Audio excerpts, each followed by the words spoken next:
Hello, everyone. I'm sending my greetings from Ankara. My name is Ibrahim Mokhtar, your moderator for today. I'm a founding member of International Politics and Leadership Platform, IPLP.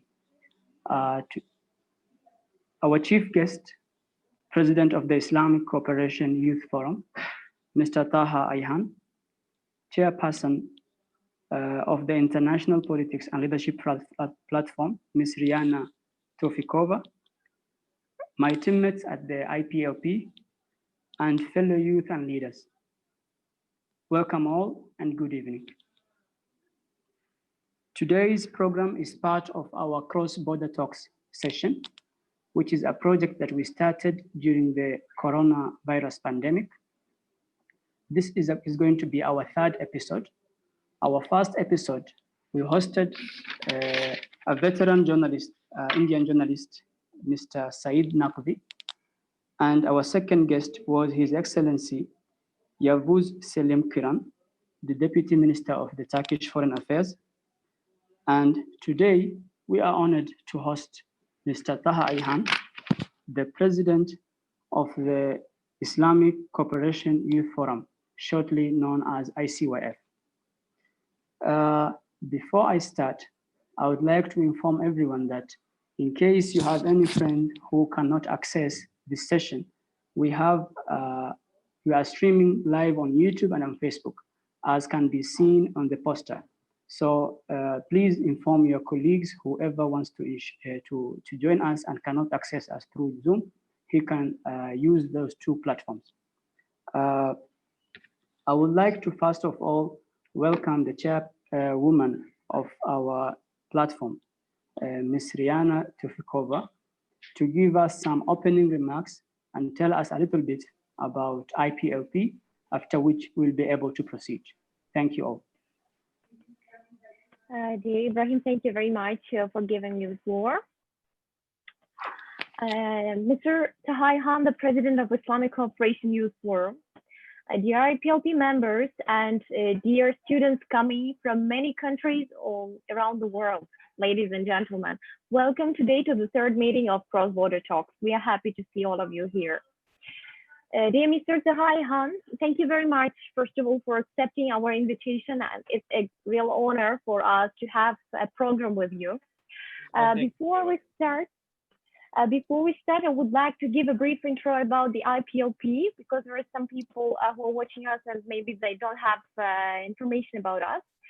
IPLP is the International Politics and Leadership Platform, which was established in 2018 by postgraduate students, mainly PhD students from the Social Science Department, mostly from International Relations and Politics.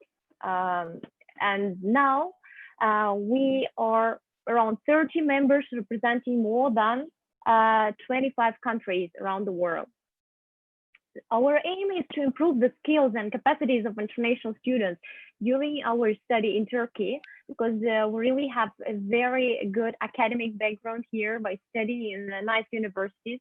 But at the same time, we want to transform this academic knowledge to practical knowledge by talking to this kind of decision makers and active participants of international politics and international society.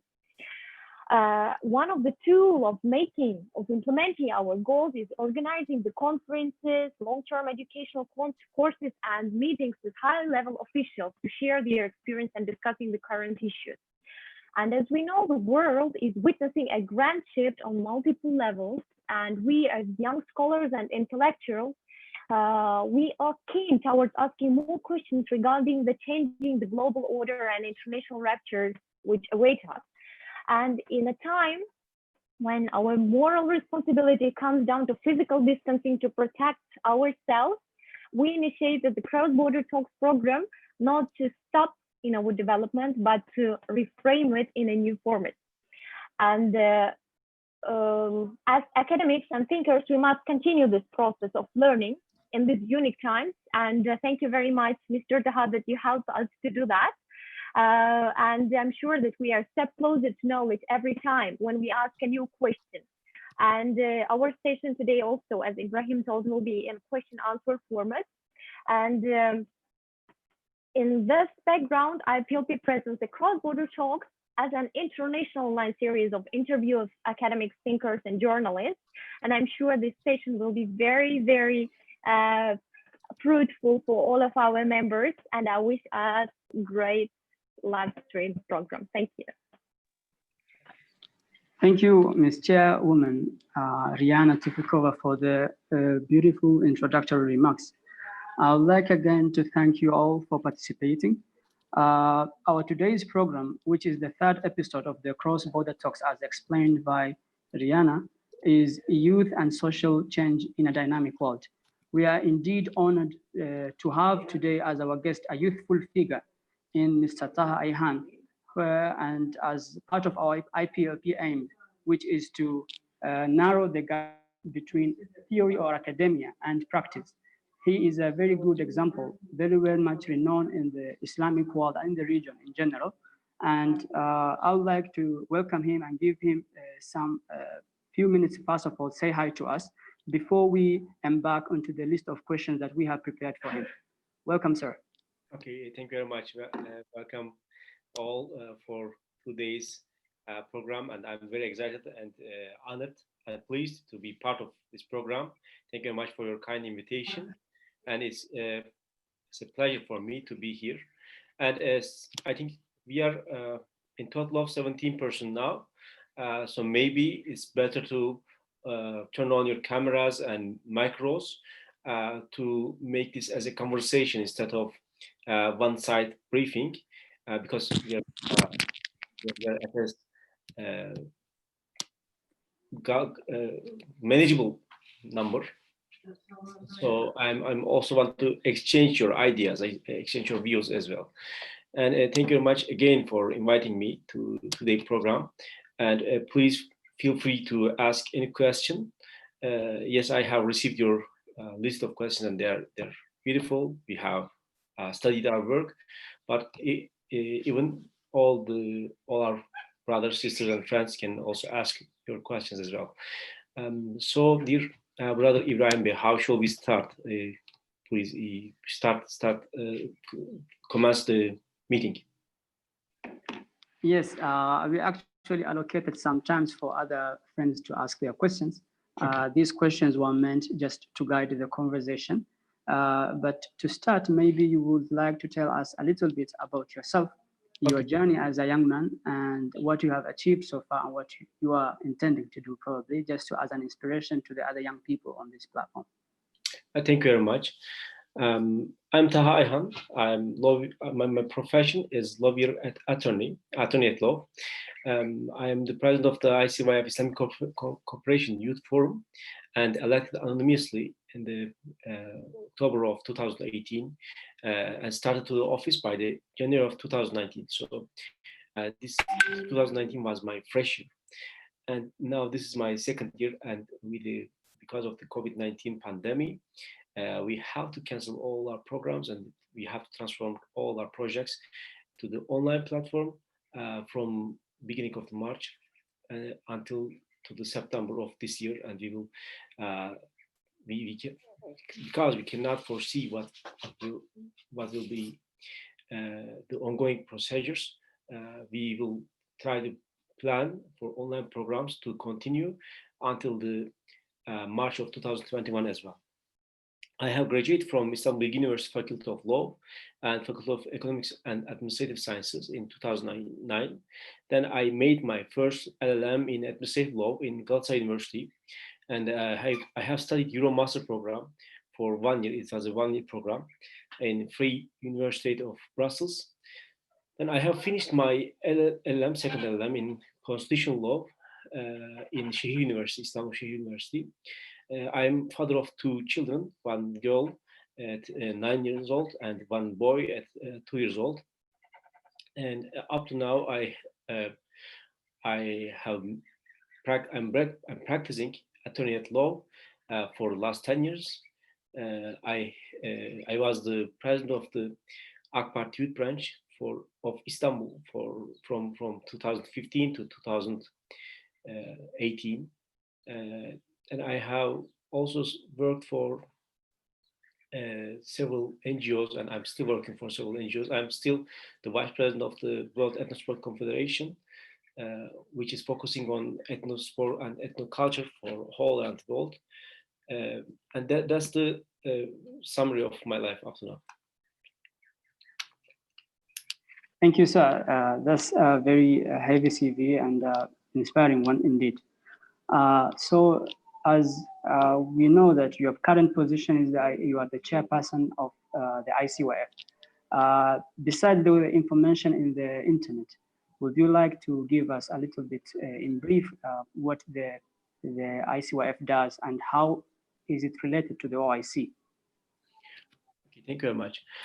First of all, ICYF is the youth branch of the OIC institution. Probably most of you heard about the OIC institution since you are from the international relations and Siyaspolitik background. But if we have to briefly talk about what's the OIC first, OIC is the second largest intergovernmental organization in the world, not because of the number of its members, but because of the institutions that it has in his network. As you all know, OIC now has 56 member states, and the main theme of the OIC is to defend the rights of the Muslims, especially in Quds Sharif, but also covering all the world, including all Muslim communities in non-member states and all the Muslim populations. But first of all, we have to know that OIC is a political institution and intergovernmental institution. So even though there are some religious role that OIC is shouldering, we cannot say that OIC is a religious institution. But within the OIC network, there are several institutions, universities, and organizations, and ICYF is one of them. ICYF is the affiliated institution of OIC, which has a specialization, which has an expertise, and which has an area of practice for the youth. So for all the projects that's related to the OIC and related to the youth, ICYF shall carry out or implement or be a part of this project. And well, if you want to hear some legal background of the ICYF, I have to say that ICYF has been founded upon the CFM resolution, the Conference of Foreign Ministers of OIC resolutions, and it's been founded up by an international agreement which is signed by General Secretary of OIC and the government of Turkey at 2008. And according to this agreement, we have all the privileges and immunities which we are enjoying equally to all other international organizations.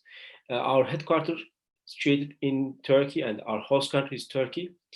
Our headquarters is in Istanbul, city of Istanbul, and you will be all welcome to our headquarters when we turn back to the office work.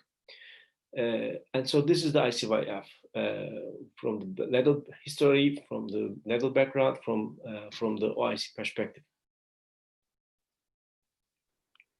Thank you. Now to more concrete questions.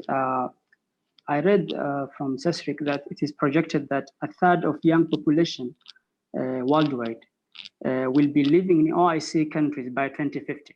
By 2050, you're expecting that the number of youth of the world, a third of them will be in OIC.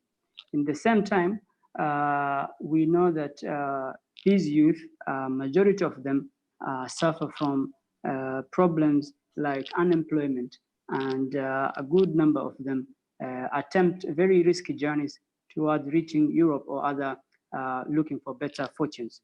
As ICWF, how are you guys prepared or doing? What are you guys doing as an institution to deal with such challenges, which are going to face us and are facing us at the moment? Mm-hmm.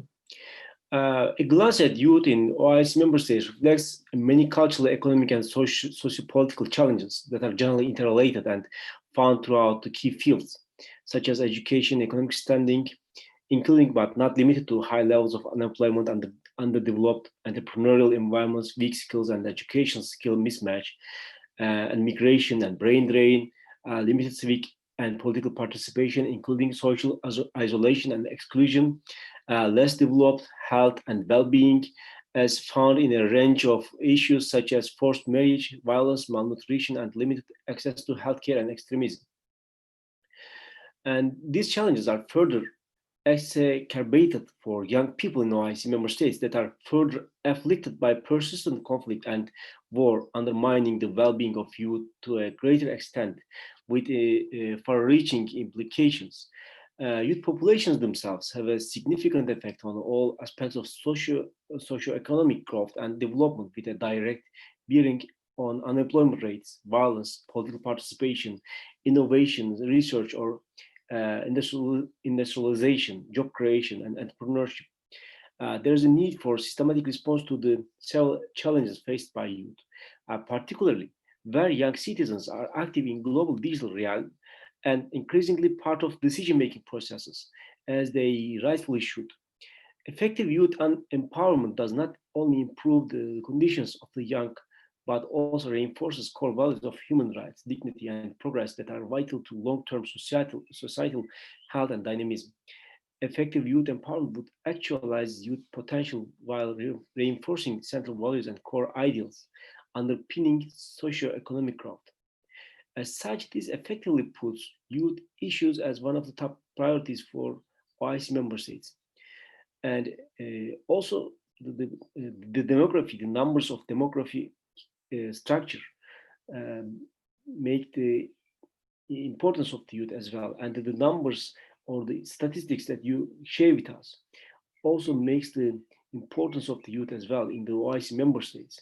ICYF is committed with the OIC member states to implementation of the OIC youth strategy and the OIC joint youth plan of action, which is dedicated to 10 areas, namely education, youth employment, social inclusion, extremism, entrepreneurship, public health, marriage, participation, youth organization, and volunteering, cultural challenges resulting from globalization, in addition to migration and integration.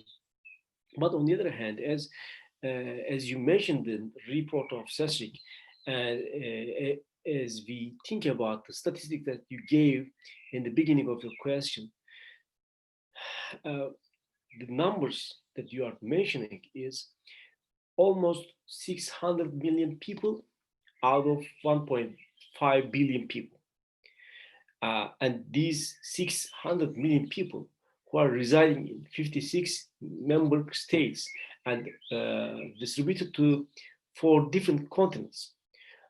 Some of them in Latin America, some of them in Africa, some of them in Asia, and some of them is straight in Europe. And if you look at this people beyond the numbers, then you will see that some of these people who are member of these 600 million people are living in the most poorest, most in need, most vulnerable situation that you can imagine or beyond any kind of imagine. And these are the majority. And also some member of these 600 million people who are aged between 15 to 40 are enjoying the highest luxuries that a man or a woman can have in their life from the birth to their death. So we are talking about if we are looking in detail, we are analyzing the lives of these young people. We will see a huge differences about the income distribution, about life standards, about the necessities, about the about expectancies from life itself.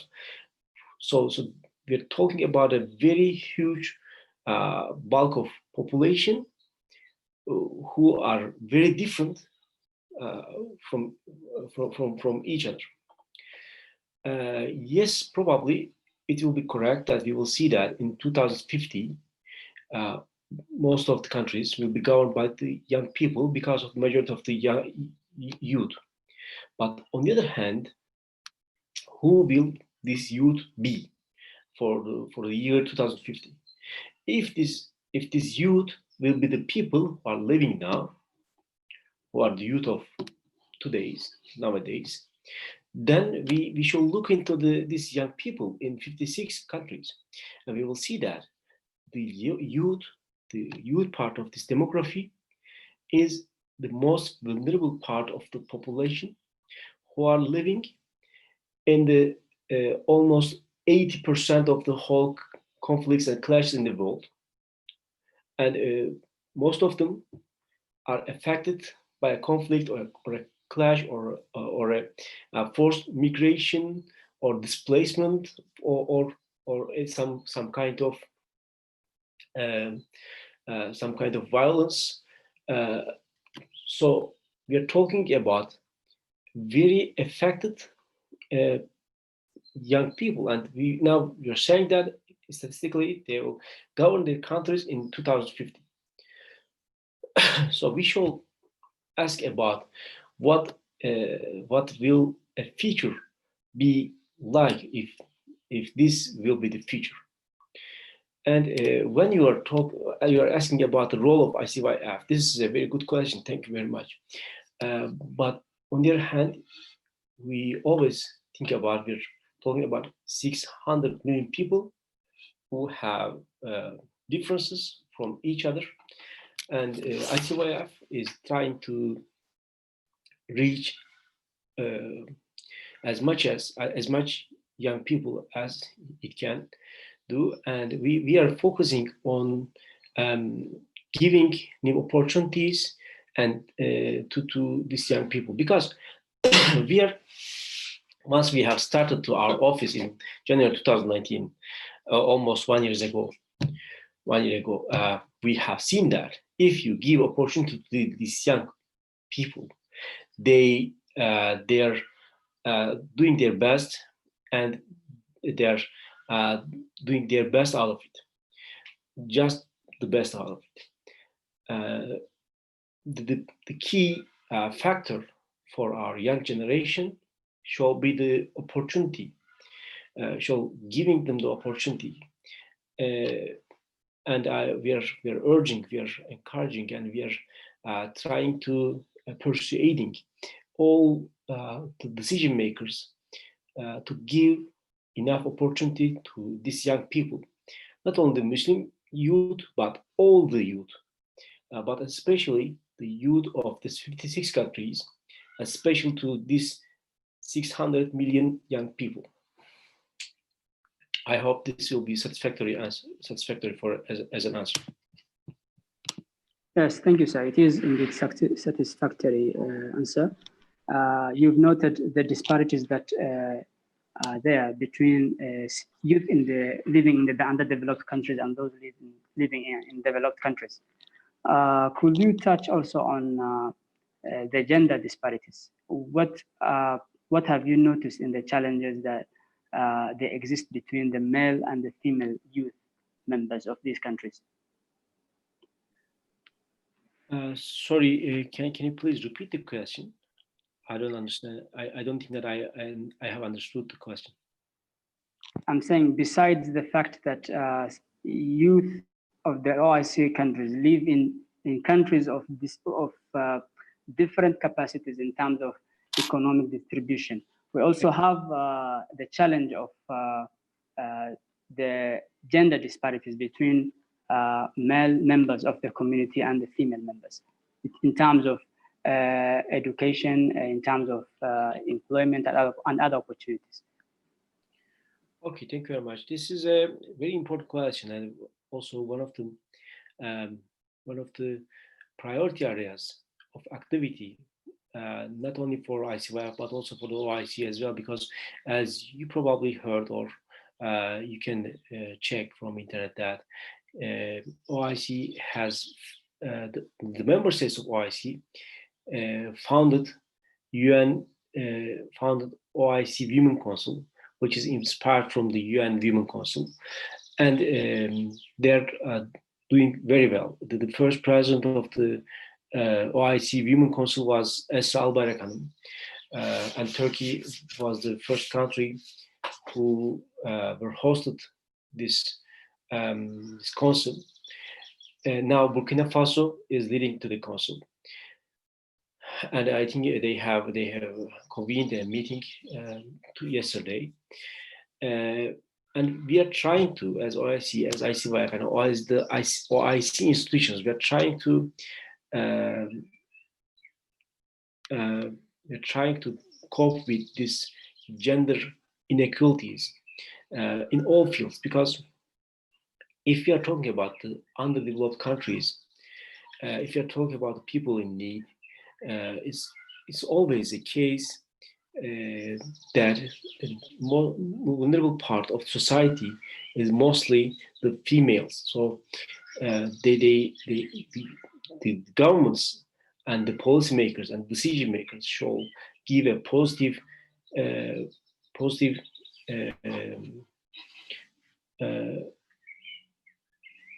positive support to females and the disadvantaged group for people in need, and the most vulnerable part of the society, to support them. In ICYF,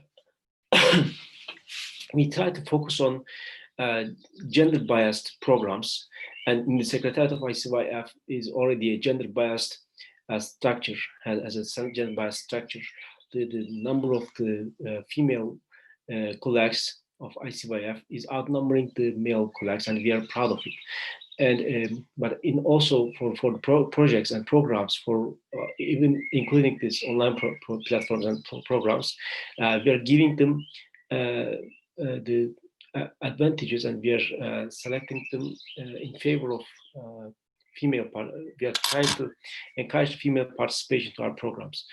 And also, I don't want to talk in detail about the female and male gender inequalities, because in ICYF we has a specialized team working on gender programs, and since they have a specialty and experience, I don't want to talk in behalf of women as a man. If you have some session, you can host them, and they can explain and tell the what's going on in the OIC projects and ICYF projects for this gender programs.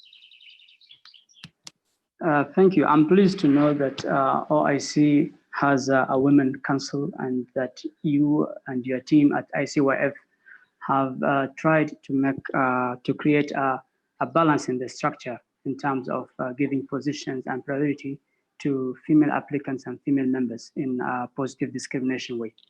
From there, I'm trying to. We are living in a world that is faced by. We are living in a coronavirus pandemic, which has crippled the world, the economy, and has forced people into their houses and stuff. And of course, this global pandemic will have not only short-term effects, but also long-term effects. In the first part of my question will be, how have you so far responded to this in terms of your projects? What kind of projects did you do in this period? And also maybe from your own perspective, how do you project the future of the OIC youth after coronavirus? It's more of a political question. Thank you very much. Yes, the COVID-19 pandemic is imposing us some unprecedented future. It's very hard to foresee the future, but it's for the whole world. So we have to cope with the COVID-19 pandemic as a humanity. In frankly speaking, all kind of problems in this world is a problem for the whole humanity, but the effects, the spreading rate, spreading speed of the problems is not the same for every geography, every country, and affecting every person's not affecting every person in the same way. So we have an inclination to think that the problems can be solved individually. For example, as we are living in 2020, we can watch the news and we can see any kind of terror attacks, terror uh, incidents in our TVs at night.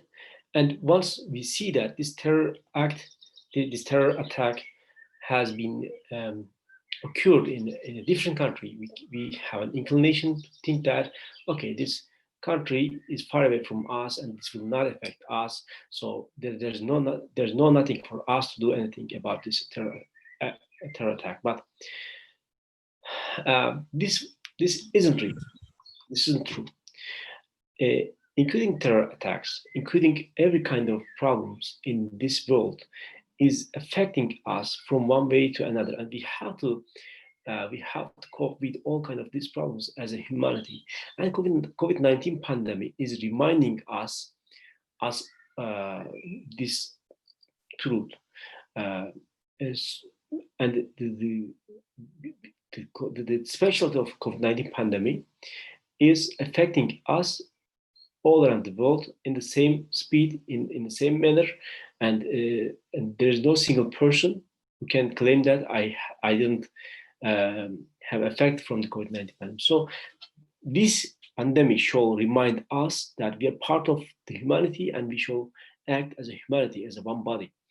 But unfortunately, I cannot say this is valid for nowadays. It's now we're even though this kind of uh, unfortunate events shall lead us to be act together.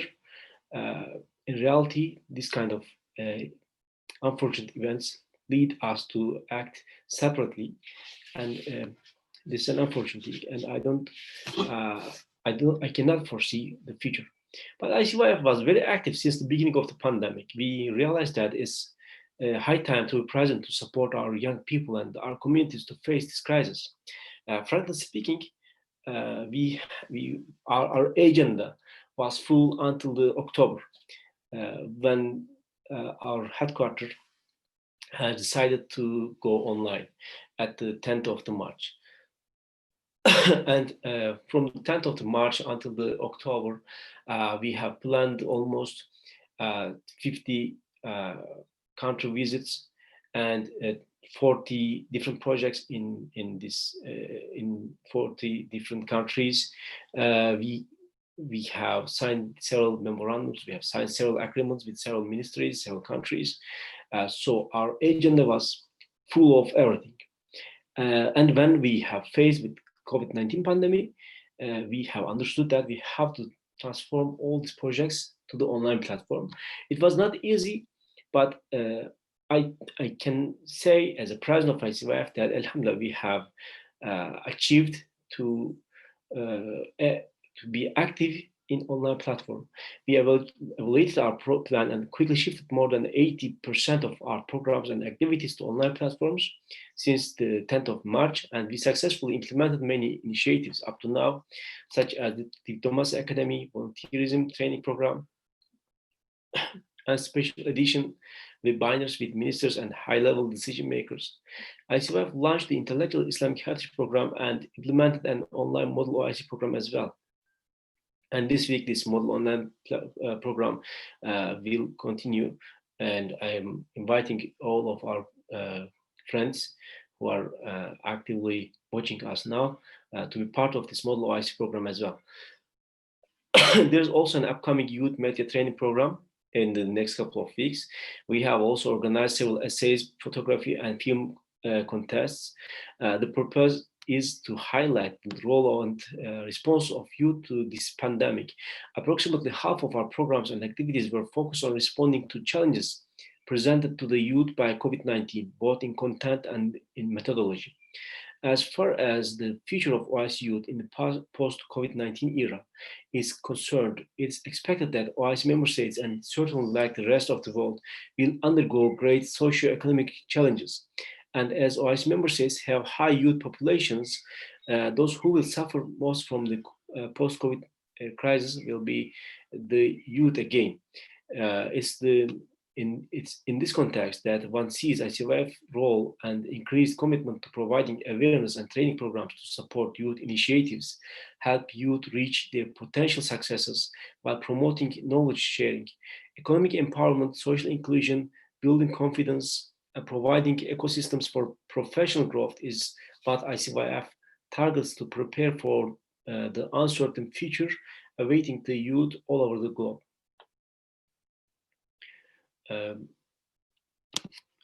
I hope it's satisfactory as an answer. Yes, I'm impressed to know that your transition to the online model of working or doing your project has been a success. And I've witnessed actually through going through your official website that indeed such projects are ongoing and some of them are upcoming. I'm highly encouraging youth, especially those below the age of 26 and 25, to keep themselves updated, because some of us are actually beyond the eligibility age. To follow up on that question, we would like to know how ICYF is active outside Turkey. I know their programs are all for available, open for all OIC youth members and maybe even other youth outside OIC. But do you have offices, or probably do you have networks with other youth associations outside Turkey, in other places, in other parts of the world? And in what aspects do you normally cooperate with them? Okay, thank you very much. First of all, I have to say that ICYF is an Islamic Cooperation Youth Forum. It's not a Turkish institution. Even though I'm a Turkish citizen, the past presidents of the ICYF was not Turkish citizens. And also I think 70% of the whole colleagues who are working in ICYF are from different countries and have the different nationalities. So first of all, ICYF is not a Turkish organization, but as a Turkish citizen, I'm really proud that Turkey is hosting the ICYF, such an international organization.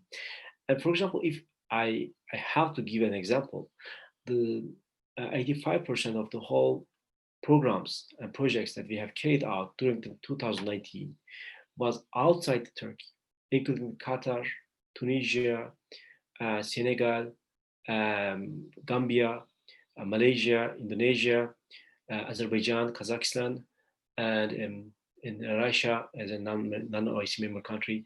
In Albania, we have a small project. In Uganda, I think we have a project. We had a project in Jordan. We had several things in Jordan that we have carried out during the 2019. For example, in Quds Sharif in Palestine, we have carried out an TOT training for the trainers for anti-drug addiction, anti-drug combat with cooperation with the NGOs of Palestine. So I cannot recall the exact numbers, but roughly almost 50 projects we have carried out in 42 different countries. And so when you're asking what is ICYF doing outside of Turkey, I have to say that we are doing all our projects outside Turkey. And we are carrying out, implementing some projects in Turkey, since Turkey is also a member state and a host country. We are implementing and we are selecting the countries for implementing our projects, depending on the willingness of the country herself, because we have to find some funding for any kind of project to be implemented. And if a country allocate some budget or contribute some budget or in kind or in cash, of course, we can carry out this project. So this is about the willingness of the country, member state. Is not about our preferences of countries. But since we are witnessing to one issue, since we are active in 2019 in so many countries, now we are receiving very positive feedbacks in 2020 and probably inshallah in 2021. And the member states and non-IS member states are inviting us to implement projects in their home country as well. And cooperating with other institutions and people, ICYF, I have to say some words about the structure and composition of the General Assembly of ICYF.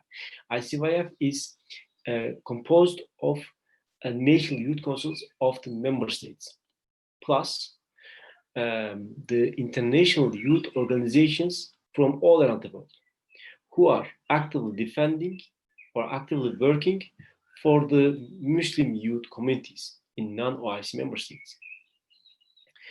For the moment, we have 56 member organizations plus 20 international member organizations in our General Assembly. And these youth councils is supposed to represent their respective esteemed countries who are also the member states of the OIC General Secretariat. Over them, we can cooperate with any NGO in this esteemed member state as well. Of course, depending on the project and depending on this NGO is believed to work effectively on this project as well.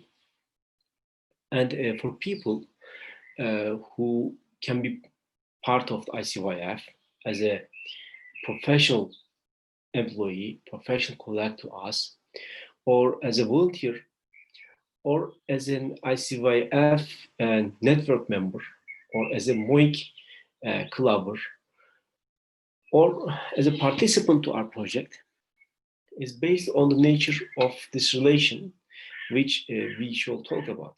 For example, we are aiming to open up MOIC clubs in universities in all around the world, and we up to now, from beginning of 2019 up to now, we have opened up more than 120 clubs in 120 universities, of course, in 20 different countries.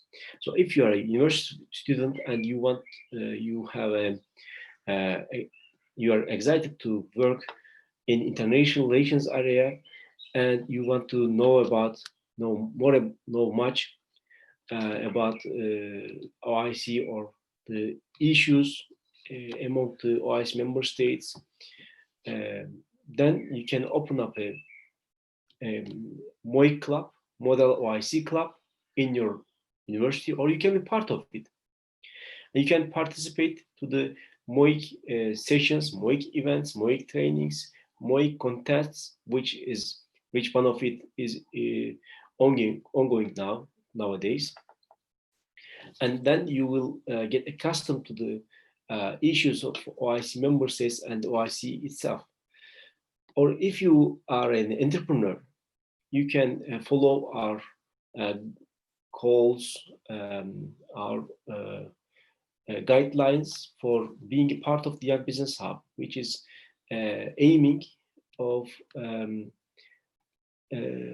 and strengthening the entrepreneurial environment within the OIC context.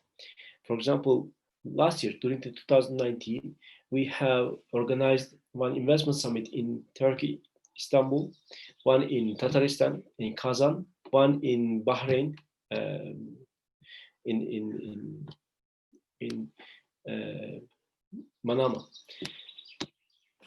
and we have planned to organize several of them in this year.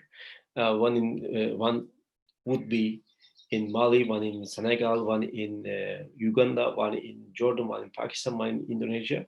But probably in 2020, we have to transform all of these investment summits into the online platform. Maybe in 2021, we can again turn back to normal and we can organize them in person. And for example, if you want to chase an international career in ICYF, you should then check our website for job calls. But you can be part of volunteer network of ICYF as a person to share our ideas or to be part of our projects like Uncovered, like Intellectual Heritage. So the cooperation is in the top priority in ICYF to do this, and it depends on the nature of the relation or cooperation.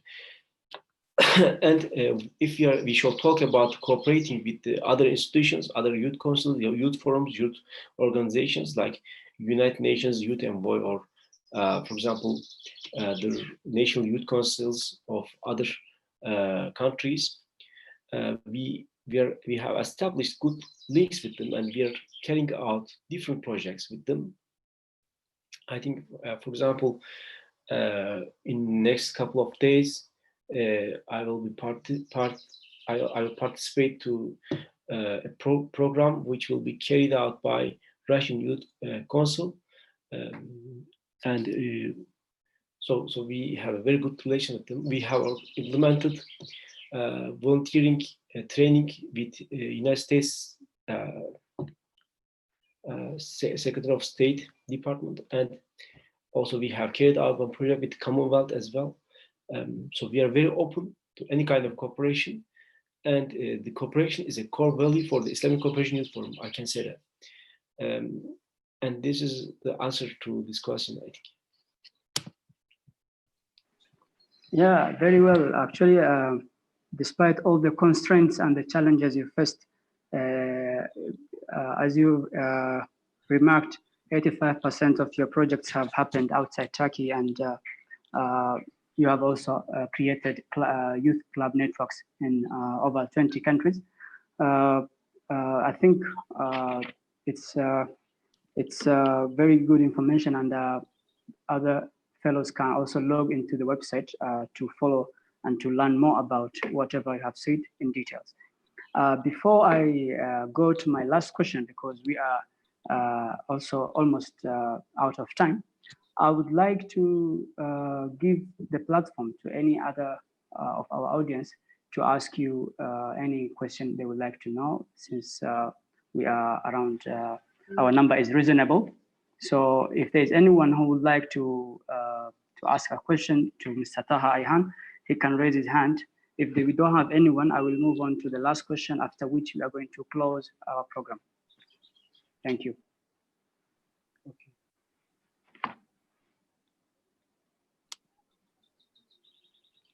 Well, I would offer to make the question answer session when everyone would open their videos, and this is the way we can make our talk more interactive.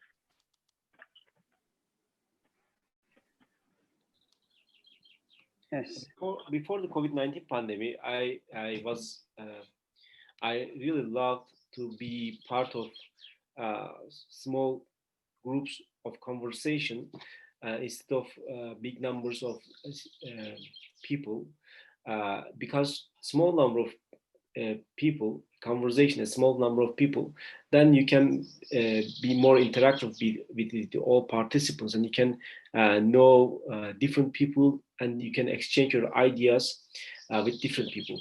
And after this COVID-19 pandemic, almost every day I have some sessions, some talks, some conversations, but I have found out that this is unfortunately very one-sided talk, and it's I think it defects the effectiveness of any kind of conversation, and it really um, uh, bans any kind of interaction with the participants. Thank you very much for being the session more interactive, and we can also listen your ideas. We can hear your voices as well. Yeah, thank you. And we can have almost 10 or 15 minutes more, so we can hear your voices as well. Sure. I think the platform is all yours. I don't know if Rihanna, you can see anyone raising his hand. You can give him the platform.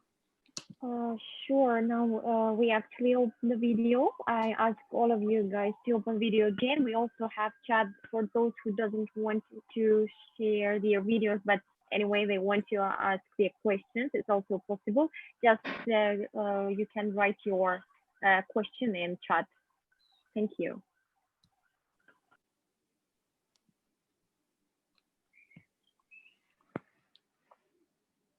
Yes, and dear friends, I requested to open your videos if it's possible.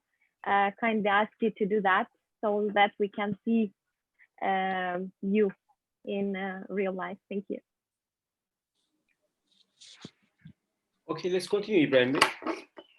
Yeah, sure. If no one is going to ask a question, I think we are going to sum up. We wanted to know if you had any key advices or key suggestions you would like to share with the youth in this platform and the leaders. We see everyone here as a leader, and maybe you would like to share with them something from your own experience, and with those remarks we can then close the session. Thank you. Thank you very much. Thank you very much for this question. First of all, I'm really open to any kind of advice as well, instead of giving advices. But as an advisor to my good self, I would advise all our young leaders, women and men, to look into the future with much more optimism, despite all of the surrounding problems and challenges, and the problems that we may face in the future, especially during and after this traveling pandemic. I know that this pandemic have devastated our lives from its foundings, but we have to know that the future will be better from today. But if we work, if we try our best, if we don't try our best, if we don't work enough, okay, I cannot say that the future will be better compared to today. We also should be solutions driven, thinking of any way possible to all the world innovation solutions and remedies. Besides, they need to take part in development of our communities in any way possible, and to engage possibly in volunteerism and community development, and to show the nation and the world that what a young person, what youth can do. In the meanwhile, we should youth should also identify our weaknesses and deficiencies and work on developing our confidence and improving ourselves, our skills, our talents, and widening our horizons, because it's a very good opportunity for developing ourselves. For example, for myself, I really didn't have such a time that I have spent 10 days in home at another time in my whole life. But now I have spent almost 2 months in quarantine in Istanbul, and this was a unique opportunity for me. I'm not sure that I will find any such opportunity to spend in my home as much as I have spent during the quarantine time. So we have to use our time very wisely, because this is also an opportunity, even though it brings some difficulties as well. One important issue that is highly relevant to our time and certainly to the future of sustainability is for youth to engage in the entrepreneurial and technological sector to further increase our opportunities, and at the same time develop our local socio economies, because we are talking about fourth industrial revolution, and we're talking about technological developments, technological improvements. But we should understand that even though the unemployment rate is very high, and unemployment is the most biggest problem that we have to solve as member states, as governments, as decision makers, as policy makers immediately, while we are talking about the technological advancements and fourth industrial revolution, we are talking about cutting the employments as well. Because if you are making a technological advancement, this is for um, changing the machine to an employment. So in this wild world, we have to adapt ourselves. We have to transform ourselves to this new reality, and this new reality enforcing us to be more entrepreneurial, and to have more entrepreneurial skills, and to be more entrepreneur. Last but not least, we have to work for others as we are working for ourselves. We have to work for our families, we have to work for our communities, we have to work for our nations, we have to work for our neighborhood. And I think if we work for others, we will find it very useful, we will feel it very, very good, and we will feel that we are doing something good for the whole world. And thank you very much for your kind invitation. The doors of ICYF are always open to youth, and always open to you. We are very much open to all kind of contribution, ideas, projects, and we really want to hear you. We really want to hear your voice, and we remain always in the service of youth and the Ummah. Thank you very much again for inviting us. Thank you for the Thank you for the beautiful advices. And indeed, we have to look at the future with optimism. And amidst the corona pandemic, which might seem very much as a curse, you have noted, as we all realize, that indeed a lot of blessings is hidden behind it. And the youth as well should be prepared to face the technological advanced challenges that the technology is posing, which is going to replace machines are expected to replace humans. And as such, we need to be more entrepreneurial, and we need to also think of serving our communities and not being selfish. With those remarks, if there is not anyone still who wants to ask questions, I would like to convey my sincere thanks to our chief guest today, Mr. Taha Ayhan, the president of the International Islamic Cooperation Youth Forum.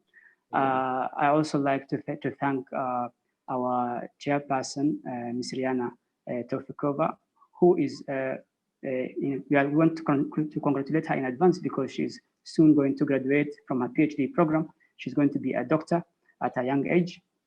Congratulations. Yeah, congratulations, Riana. And then I also want to thank all the IPLP members who have made this a reality, and also to all our youth and leaders who have taken part in this program.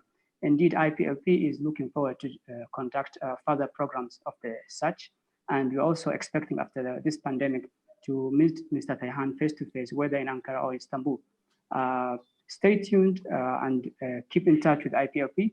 We will be updating you with better programs in the future, and we're looking to have more engaging subjects and topics as well.